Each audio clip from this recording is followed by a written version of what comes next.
Hey guys, this is Mr. A. Cruzy here, and welcome to my movie review on FireStarter. Not the old one, not the original FireStarter from 1984 with Drew Barrymore, which I already watched the original FireStarter before checking out this one, and I actually enjoyed the original FireStarter. I just wanted to share you guys my short thoughts on the original FireStarter, because today's movie review is actually going to be on the new FireStarter that just came out today, and for me, I was able to stream it early before tomorrow on Peacock, so I watched the whole movie on Peacock last night since I was able to stream it on Peacock early, and so, yeah. So the new Firestarter is directed by Keith Thomas and stars Zac Efron, and so the story of the Firestarter remake from 2022 goes like this. A couple desperately tries to hide their daughter Charlie from a shadowy federal agency that wants to harness her gift for turning fire into a weapon of mass destruction.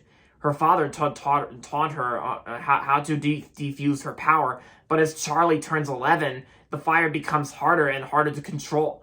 When a mysterious operative finally finds the family, he tries to seize Charlie once and for all, but she has other plans. And yeah, that's pretty much the story of the new Firestarter from this year that came out today on Friday the 13th. So what do I think of it? When I first heard about a remake of Firestarter coming out, like I said, I watched the original Firestarter like on demand recently, like not too long ago, but before checking out the remake, and I gotta say the original Firestarter, like I said, I actually enjoyed the original Firestarter. I thought it was a pretty good movie from 1984 starring Drew Barrymore. I thought Drew Barrymore did a good job playing Charlie in the original, but here for the new Firestarter, I didn't really like the new Firestarter. The new Firestarter, the remake sucked. I didn't like it at all, and let's get to the main reasons on why this remake sucks. One reason is because this is basically not only like a remake, of course, but it's like the acting performances were pretty weak, and the visual effects were also pretty boring too, because they just felt lazy and they just felt boring to see as well. Because it's not really that exciting that where it looks like that you're not really gonna care for of what's going on throughout this movie. And Zac Efron's performance as Andy, Zac Efron as Andy, the father, and Zac Efron's performance here in this movie was pretty lame in my opinion. I mean, no offense, because I still think Zac Efron's a pretty cool actor, because I liked him in the High School Musical trilogy, and I also liked him in the Lorax, the Illumination Lorax, because Zac Efron has been in some pretty good movies, but here. He was pretty dull in this film. No offense, it's that's just what I think. As for the other actors, acting performances who are in this movie, at least they're trying. But it's the acting performances. I've seen better acting performances in even better movies. And the girl who played Charlie in this version, I gotta say, Drew Barrymore did a better job playing Charlie in the original, and yeah. And also the music score too. The music score was pretty boring, because I didn't really enjoy the music score, because the music score was actually composed by John Carpenter. Yeah, John Carpenter, who's known for composing the music score to the Halloween franchise. Yeah, the Halloween movies. Because even the closing credits music, some of the music scores done by John Carpenter for the Firestarter remake almost sounds pretty identical to Halloween a little bit. Yeah, because the closing credits music sounded a lot like Halloween, like John Carpenter's Halloween. And I gotta say, Keith Thomas, he's not a very good director for the new Firestarter. Yeah, and then of course and of course the last act, the third and last act, it's I didn't really enjoy the third and last act of the remake of the new Firestarter. And plus it's not And also, not to mention, like, I don't really hate scary movies in general, because I don't really hate horror or slasher movies in general, because this was actually one of those horror movies where I actually didn't like. I also didn't like the Nightmare on Elm Street remake. That remake was crap, and plus I haven't really seen Slender Man yet, and I haven't seen the Bye Bye Man yet, but I heard those scary movies were sucked.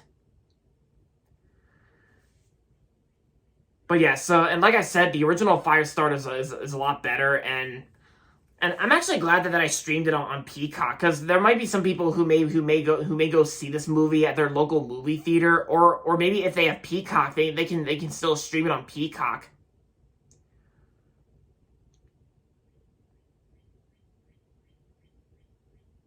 But yeah, so, because, and the fact that I knew this movie was not really going to be that good, because even like my dad and Uncle Charles, said that they what they think about the Firestarter remake in the trailers. They were like, I guess it couldn't be that bad. I mean, it might be like just mediocre at best, but when I watched the whole movie, it sucked. I didn't like it, and of course I already explained the reasons on why this remake sucked.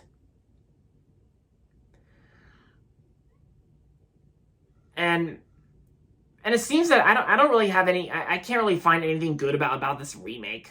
I mean, considering the fact that Blumhouse, like Jason Blum, who's the producer, like Blumhouse Productions that made this movie, and Universal Pictures, like I've seen better scary movies made by Blumhouse and produced by Jason Blum, and yeah,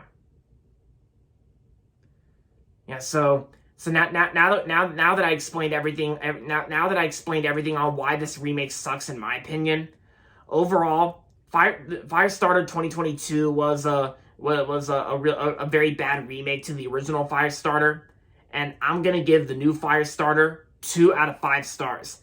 I would give the original Firestarter a 3.5 out of 5. Yeah, so my recommendation to you guys, like my recommendation to you is that if you've never seen the original Firestarter and you thought this newer remake looked cool, and you were gonna go see it, do yourself a favor, guys. Check out the original Firestarter. I say stick with the original Firestarter, and just in case, if you haven't seen Doctor Strange in the Multiverse of Madness yet, I also recommend checking out Doctor Strange in the Multiverse of Madness instead. Yeah, and if your movie theater is still playing the A24 film Everything Everywhere All at Once, then I say go see that instead. And plus, I am looking forward to other May releases. Like, for May 27th, we got Top Gun Maverick. Like, I'm very pumped for Top Gun Maverick and the Bob's Burgers movie. Next Friday, May 20th is actually when another A24 film's coming out called Men, and I am excited for A24's Men. Yeah, it actually comes out the same exact day as a Disney Plus movie called Chip 'n Dale Rescue Rangers, and the Chip 'n Dale Rescue Rangers movie doesn't really appeal to me, so I'm not really that interested in watching it on Disney Plus. I might watch something else on Disney Plus while Chip 'n Dale Rescue Rangers is streaming for most fans out there that want to check it out. But to be honest, guys, I'm more excited for A24's Men, so there you go.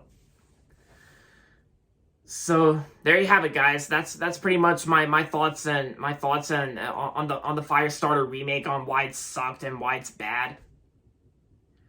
And so that's going to be it for this movie review on Firestarter 2022. And that's going to be it for this video. So make sure to give this video a thumbs up and subscribe to my channel if you haven't yet. And as always, thanks for watching. And until next time, this is Mr. A. Crizzy saying goodbye, everybody, and that's about it.